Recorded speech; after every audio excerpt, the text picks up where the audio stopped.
Let's talk about taking a break. I used to feel like if I wasn't working, then I was losing momentum or missing opportunities. Today, I don't feel like that's necessarily the case. Today, I feel like if I don't take a break, then at some point, burnout's going to come for me. I'm filming this video right now and then immediately taking a 4-day break. Today, we're going to be talking about how I know whenever I need to take a break, and then hopefully that will help you recognize it in yourself as well. If you're new here, my name's Keaton. I am a DP based in Oklahoma. I also developed this app called CineTemp. CineTemp's a quick way to measure the white balance of a location. And new in version 2.0, we're also able to calculate the ND needed for a given scene. So let's dive into point 1, which is what needing a break actually feels like. I think obviously needing a break can come in several different ways. You can feel it in several different ways, and the first can be just sheer exhaustion and physically tired. But that's the most obvious one. That's one that you can actually calculate and you can feel physically. But let's talk about the one that's a little bit more hidden, and that's creative fatigue. Now, a lot of times I notice this in myself, or the signs that I'm getting to this point whenever I stop feeling excited about new ideas or new projects that are being presented to me. It doesn't happen often, but there is times where it gets so busy and the creative feels less creative and more mechanical. It just feels like you're doing something and executing on something rather than diving into it and being creative and coming up with fresh ideas. And that's one of the signs I look for whenever I know that it's time for me to take a break. For me, it took a while to realize that burnout doesn't happen all at once. It kind of creeps in slowly, especially for my personality type. So the sooner that I can realize that, the better positioned I am to protect my creativity and that integrity.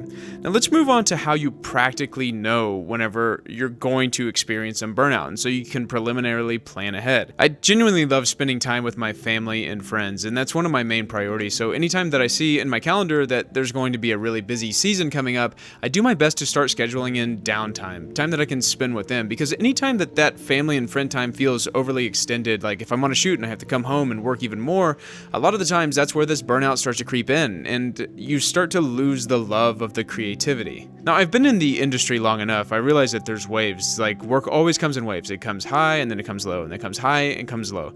There's no way to balance out, a perfect shoot schedule for the entire year. I understand that. But that being said, I think that it's important that we still recognize and try to prioritize rest time. Because if we don't do that, at least I've seen it myself in the past, that there's times where it gets so busy that you just feel like you're reacting to what's coming at you rather than being proactively creative. And whenever you're doing that, the creativity goes away and you just feel like you're checking boxes, which I think is okay for certain projects, but you don't want to do that long term because eventually that's going to lead to burnout. A lot of us got into this career and this type of work because we like to be creative, not because we like to punch boxes. So that's one of the big practical things that I look for. I look at my calendar, and whenever I'm able to identify a season like that coming up, I start to intentionally move from the mindset of pushing through to intentionally stepping back and prioritizing rest. There's been times in my career where I've burnt out, and I don't want to do that again because I genuinely care about the clients and the people that I serve and that I work with. I want to give them 100% of myself at all times, and if I'm continually pushing through for months and months and months on end, there will be a time where I burn out and they won't get the best version of me. And I don't think that that's fair because the projects that we work on are important to them, they're important to me, and they're important to the client. I believe that they deserve the best version of me, and so that's what I want to try to do. Now let's move on to section 3, which breaks don't mean that you're slacking, because I think that there's a bad mindset that you can get into that if you take a break that you're slacking or you're not putting in your best effort. I think to the contrary, sometimes taking a break can bring out the best version of yourself. Oh, that's exactly what the doctor ordered. Oh, I don't even... Oh. At 35. Send it, baby. Bro, my heart's pumping at like 100 miles an hour. The GoPro, you're probably ruining that audio with your heartbeat. Oh, this was great. All right. Perfect, dude. Just do it. All right, I'm getting in. I just gotta get into it. Whew. What I've realized is that mindset of slacking is really just the guilt part of your brain. I feel like in creatives, we like to show what we do, and a lot of times the more that you produce, the more that you're able to show, and then that's a trap that a lot of us can fall into, and I think it's important to remember that your identity is not necessarily directly correlated to the output that you're producing. I think it's important for us to reframe that mindset and get rid of the guilt and prioritize rest, because rest is more of maintenance than it is anything. I think what I've learned is rest is now a part of my strategy, my creative strategy, because a lot of the times whenever I'm coming off of a rest or a restful time, then the creativity that I have, the products that I'm producing are even better. Someone once told me that athletes don't trained 24/7. They need rest for their body to recover, and I don't think that creative is any different. Now let's move on to section 4. This is a quick video, but section 4 is going to be some actionable tips that we can take. Section 4 is how to take a break without losing control. Because I think that that's the biggest fear that we all have, that if we take a break or we take a week off, then we'll miss a project or there'll be an opportunity that passes us up. And so I think that there's some steps that we can take to preliminarily plan for a break. The first thing would be put the break on the calendar, and you need to communicate that with your clients. The second thing is in your emails, whenever you're taking a break, make sure that you have autoresponder on so that someone knows that you're either off grid or you're going to be a little bit slow at responding. For me, a lot of the times I don't tell people that I won't respond for a week, but that I'll be keeping an eye on emails. And so I may not respond within an hour or two, but I might respond that night, for example.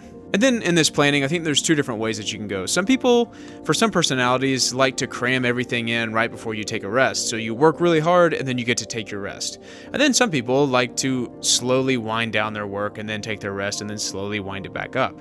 I think it's different for different people, but you need to take stock of your personality and see what works best with your work process. And then lastly, whenever you're on a break, a vacation, a holiday, you need to rest intentionally. Find things that you like to do. Find something that's unrelated to the work that you're doing and the creativity that you're doing day in, day out, but maybe find something else that's creative. So maybe go for a walk in nature or go to a museum and look at a different art form. That's a lot of the things that I like to do. I like to go outside and just get reconnected in that way. And then I like to go to museums or something that's hands-on and explore something that just unlocks a different part of the brain. Because for me, a lot of times that sparks new creativity. There's times where I've taken a holiday or vacation and I go out and I see something and I see the light falling through a forest in a certain way, and then that burns an image in my mind and I want to create that or recreate that style and quality of light on a set in the future. Or I'll go to a museum and I'll experience a painting or a sculpture or something in a new way. And that sparks a different side of my creativity that I'm not doing day in, day out on video projects.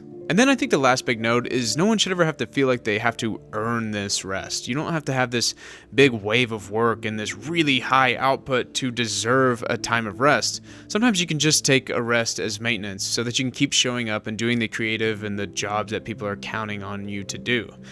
I'm making this video because I'm taking a rest this week, and I thought it was a timely thing and a good encouragement for maybe somebody that felt like they needed permission or the encouragement to take a rest for themselves as well. These rests don't have to be these dramatic long periods. It could be a day, it could be a half day, but just to recharge and recollect.